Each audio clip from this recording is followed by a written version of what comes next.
বলতে পারেন, আপনারা বলতেই পারেন যে শাহজাহানের রয়্যাল রিলেশন কিরকম, এই রয়্যাল হোটেলের সঙ্গে শেখ শাহজাহানের রিলেশনটা কত গভীরে।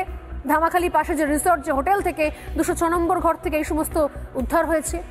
তাহলে শুনুন, অন্যতম বড় ব্যবসা যে অভিযোগ রয়েছে শাহজাহানের বিরুদ্ধে তা হচ্ছে মানব পাচারের ব্যবসা, অর্থাৎ মানুষ পারাপার, মানুষ পাচার।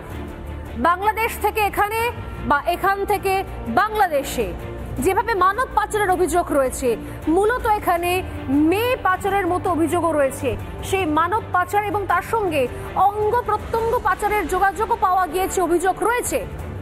তার সঙ্গে রয়েছে রয়্যালের কানেকশন। এই রয়্যাল হোটেলে বসে দীর্ঘদিন ধরে তার ব্লুপ্রিন্ট তৈরি হতো বলে অভিযোগ, এবং এখান থেকে বসেই তৈরি হতো কোথায়, কোন জায়গায়, কিভাবে তার নেটওয়ার্ক মুভ করবে, কারণ এটা ছিল শাহজাহানের সব থেকে বিশ্বস্ত ডেরা। শুধু তাই নয়, আপনারা জানেন, আমরা বলি সন্দেশখালী নোনা জলে সোনা ফলে, সোনা পাচারই হতো। সেই সোনা পাচারের করিডোর যেখানেই হোক না কেন তা চলে আসতো সোজা শেখ শাহজাহানের কাছে।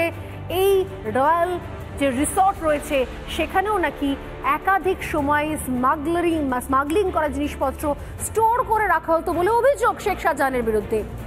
সূত্র মোতাবেক আমরা যেরকম জানতে পারছি যে বিভিন্ন রকমের পাচারের সঙ্গে যোগ রয়েছে শেখ শাহজাহানের বলে অভিযোগ উঠেছে বারবার। মানব পাচার, সোনা পাচার, মেয়ে পাচার, এছাড়াও অস্ত্রের কারবার তো রয়েছে। শেখ শাহজাহানের সেই অস্ত্র নিয়ে ভিডিওগুলো ভাইরাল হয়েছিল, মনে আছে? শেখ শাহজাহান যাচ্ছে, মিউজিক ভিডিও চলছে, গাড়ি করে যাচ্ছে, আর সেখান থেকে এক একজন শেখ শাহজাহানের সঙ্গীরা এক এক রকমের অস্ত্র বার করছে, ঢাল, তরোয়াল বা বন্দুক। শেখ শাহজাহান দেখাচ্ছে, স্টান্ট দেখাচ্ছে বাইকে করে ঘুরে ঘুরে, হিরোর মতো করে। কোমরে গোজা রয়েছে দামি অস্ত্র। মনে আছে তো সে সমস্ত ভিডিও? সুযোগ হলে দেখাবো আজকে আবারও, মনে করিয়ে দেওয়ার জন্য। এছাড়াও রোহিঙ্গা অনুপ্রবেশ, কোন জায়গা থেকে কোন রুটে রোহিঙ্গা ঢুকবে, ঢুকে কোন জায়গায় শেল্টার নেবে, কোন জায়গায় হবে রোহিঙ্গা ক্যাম্প, এবং কিভাবে রোহিঙ্গাদের ফলস ডকুমেন্ট দিয়ে দেওয়া হবে, তারও প্ল্যান চলতো এইখান থেকে। শুধু তাই নয়, রয়্যাল হোটেলে বসেই চলতো নাচ গান, দেহ ব্যবসা, সালিশি সভা। সন্দেশখালী থেকে অনেক সময়তে অভিযোগ উঠেছিল, সেখান থেকে যাদেরকে মনে ধরতো, প্রাণে ধরতো, তাদেরকে নিয়ে আসা হতো, তুলে নিয়ে আসা হতো, এবং তাদেরকে এই হোটেলে রেখে দেওয়াও হতো। এমনকি এখানে বাইরে থেকে মেয়ে নিয়ে এসে বাংলাদেশ থেকে অনেক সময় নিয়ে আসা হতো, রোহিঙ্গা মেয়েদের ব্যবহার করা হতো, তাদেরকে দিয়ে নাচ গান চালানো হতো। চলতো দেহ ব্যবসা, সালিশি সভা বলেই অভিযোগ উঠেছে বারবার এই রয়্যাল রিসর্টের বিরুদ্ধে। তাহলে প্রশ্ন একটাই, এই যে মারাত্মক কানেকশন, সেই কানেকশন শাহজাহান সরিয়ে নিল কেন? কেন রয়্যাল হোটেল থেকে নিজের নাম প্রত্যাহার করে নিল? কেন রয়্যাল হোটেলের মালিক শেখ শাহজাহান এটা এখন আর বলা যায় না, কারণ রয়্যাল হোটেলটা নিজের ঘনিষ্ঠ বাপ্পাদিত্য মণ্ডলকে দিয়ে দিল শেখ শাহজাহান কেন? তাহলে কি আড়াল থেকে এই পুরো নেটওয়ার্ক অপারেট করার জন্য? জেলে থেকেও অ্যাক্টিভ ছিল শেখ শাহজাহান। জেলে বসেই ফোন করে শেখ শাহজাহান হুমকি দিচ্ছে। এর আগে আমরা দেখিয়েছি আপনাদেরকে এক্সক্লুসিভলি। সন্দেশখালীর প্রতিবাদীরা রিপাবলিক বাংলাকে বলেছে যে শেখ শাহজাহান কিভাবে দিনের পর দিন বসে হুমকি দিচ্ছে জেল থেকে, সরাসরি হুমকি দিচ্ছে যাতে কেন্দ্রীয় সংস্থার কাছে কেউ কোনো গোপন জবানবন্দি না দেয়। অভিযোগ ছিল সন্দেশখালীর মণ্ডল পরিবারের। আমি শোনাবো নির্মল মণ্ডল, সন্দেশখালীর বাসিন্দা, কি বলছেন তিনি, শুনুন। ইডির অফিসে, সিবিআই অফিসে কেস করেছিলাম। আমি সরবরিয়া শাহজাহান শেখের মার্কেট তো আমাদের জায়গা, 11 সালে জোর করে দখল করে নিয়েছে। এবার ওর হয়ে প্রতিবাদ করেছিলাম বলে আমাকে হুমকি টুমকি দেখিয়েছে। আর ইডির অফিসে গেছিলাম বলে আমাকে এখানে মুসলিম শেখ আর উসমান আনসারি, মফিজুল মোল্লা আর নাসিরটা আমাকে হুমকি দিচ্ছে, বলে তোরে কেটে কুচিয়ে দেবো, ভাসিয়ে দেবো, তো দেখে নেবো। শেখ শাহজাহান হুমকি দিচ্ছে ভাইকে ফোন করে, মানে অন্য লোকের ফোন থেকে ফোন করে বলে তোর বড়দাকে মেরে দেবো, বাড়ি হাত পা কুচে দেবো, ঘর বাড়ি সমান করে দেবো, তোদের বংশ। নিজে বলছে শেখ শাহজাহান অন্য লোকের ফোন দিয়ে, ওই মফিজুলের ফোন করে ভাইকে দিয়েছে, বলে তোর বড়দাকে সাবধান করবি। ভাবুন, জেলে বসেও অ্যাক্টিভ ছিল, জেলে বসেও নেটওয়ার্ক চালাচ্ছিল। তাহলে কি করছে পুলিশ? আমার তো সন্দেহ সিআইডি বিভিন্ন রেড ফেড যেগুলো করছে সেগুলো আইওয়াশ কিনা, আসলে সত্যি দেখানোর জন্য কিনা যে শেখ শাহজাহানের সমস্ত খবর রয়েছে তাদের কাছে, এবং যাতে কেন্দ্রীয় সংস্থা আর ইন্টারফেয়ার না করে। পুরোটাই সাজানো গোছানো নয় তো। কারণ জেলে বসে টানা হুমকি দিয়ে গেছে শেখ শাহজাহান বারবার, এবং কি ভাষায় হুমকি দিয়েছে। রবীন মণ্ডল, এখানে নির্মল মণ্ডলের কথা শোনালাম, রবীন মণ্ডল তার ভাই, তাদেরকে কি ভাষায় হুমকি দেওয়া হয়েছে। সন্দেশখালীর বাসিন্দা রবীন মণ্ডল ঠিক কি অভিযোগ করেছিলেন একবার বলবো আপনাদের।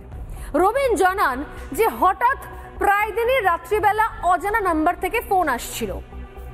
তো একবার যখন তারা নিশ্চিন্ত হয়ে যায় যে শেখ শাহজাহান চলে গেছে জেলে, এখন অনেকটা নিশ্চিন্ত হওয়া গেছে, আর এলাকায় সে উৎপীড়ন হবে না, সেই অত্যাচার হবে না, ঠিক সেই সময়তে প্রায় রাতে অজানা নাম্বার থেকে ফোন আসা শুরু হয়। রবীন জানান যে হঠাৎ রাত্রিবেলা ফোন আসে। আর কি জানাচ্ছে রবীন, তখন তিনি ফোন ধরে বলেন যে কে বলছেন। ফোনের উল্টো দিক থেকে একজন বলছে যে শেখ শাহজাহান বলছি। তারপর তাকে বলা হয় যে খুব বার বেড়েছিস, তোরা মার্কেট নিয়ে অত বাড়াবাড়ি করছিস, তোদের বাড়িঘর ভাঙচুর করব, ভুলে যাস না আমি বেঁচে আছি, মরে যাইনি, বোমাবাজি করে দেব, বাড়ি থেকে বেরোনো বন্ধ করে দেব। এটা শেখ শাহজাহান বলেছিল সেই সময়। ভাবা যায় এই ফোনও সেই সময়তে ভাইরাল হয়ে গিয়েছিল। একজন দাগি ক্রিমিনাল জেলে বসে প্রতিটা লোককে নিজের এলাকার ধরে ধরে ফোন করছে, কাউকে বলছে বাড়ি থেকে বেরোনো বন্ধ করে দেবো, কাউকে বলছে বাড়ির মেয়েকে তুলে নিয়ে যাব, কাউকে বলছে বোম মেরে উড়িয়ে দেবো, কাউকে বলছে এলাকায় ঢোকা বন্ধ করে দেবো, কাউকে বলছে প্রাণ নিয়ে রাত্রে ফিরতে পারবি না। দিনের পর দিন এগুলো চলছে কি করে, কোন জায়গা থেকে? এই শেখ শাহজাহানের বিরুদ্ধেই জাস্ট দিন কয়েক আগে বিস্ফোরক অভিযোগ করেছিলেন পদ্মা মণ্ডল। 2019 সালে শাহজাহানের হাতেই খুন হতে হয় চোখের সামনে পদ্মা মণ্ডলের স্বামীকে, এবং খুন করে সেই সময়তেও কিন্তু বাংলাদেশেই পালিয়ে যায় শাহজাহান এবং তার সাথীরা। আমার শোতে সোজাসুজি স্বর্ণালীতে কি বলেছিলেন তিনি, শোনাবো একবার। আজ বোঝা যাচ্ছে আসলে শেখ শাহজাহানকে টাচ করলে শুধুমাত্র খুন ধর্ষণ নয়, তার সঙ্গে পাচারের অনেক পর্দা ফাঁস হয়ে যাবে। শেখ শাহজাহানকে টাচ করলে এই যে দিনের পর দিন ধরে নির্দিষ্ট একটা রুট, যে রুট আসছে পাইকগাছা থেকে সাতক্ষীরা হয়ে বসিরহাট হয়ে হিঙ্গলগঞ্জ, এই রুটটা আমি দেখাবো আপনাদের কিভাবে পাইকগাছা থেকে সাতক্ষীরা, সাতক্ষীরা থেকে বসিরহাট, বসিরহাট থেকে হিঙ্গলগঞ্জ হয়ে এই রুটে দিনের পর দিনকে রোহিঙ্গা, দিনের পর দিন রোহিঙ্গাদের ঢোকাচ্ছে শেখ শাহজাহান। সেখানে বছরের পর বছর ধরে তাদের কলোনি বানাচ্ছে, তাদেরকে সেখানে রাখছে এবং তাদেরকে অবৈধ নথি দিয়ে জাল তাদের ডকুমেন্টস বানিয়ে তাদেরকে ভাড়াটে খুনের মতো কাজ করছে। নৃশংসতার সঙ্গে এলাকার ছেলেদের, প্রতিবাদী যুবকদের খুন করে একদম একদম একদম দেহটাকে ভাগ ভাগ করে সেই দেহগুলো লোপাট করে দিতে পারে। কি অসাধারণ স্ট্র্যাটেজি!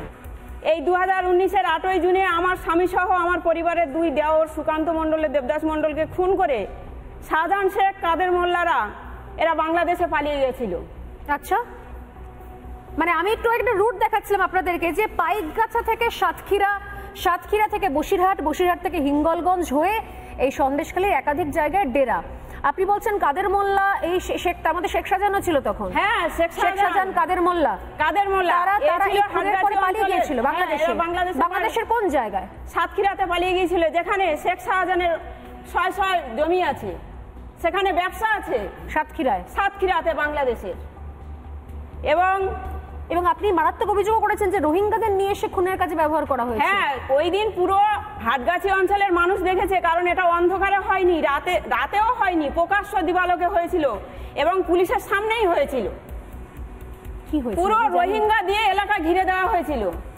রোহিঙ্গাদের নিয়ে এসে ওখানে, তারা কি সব এলাকার লোকজন? এলাকার নয়, তারা বাইরে থেকে এসছে। সব রোহিঙ্গাদেরকে আশ্রয় দিয়েছে ওখানে, তাদের সব আধার কার্ড, আই কার্ড সব বানিয়ে দেওয়া হয়েছে, কারণ শাহজাহান শেখ ওখানে 600 একর জমি সম্পত্তি দখল করেছে।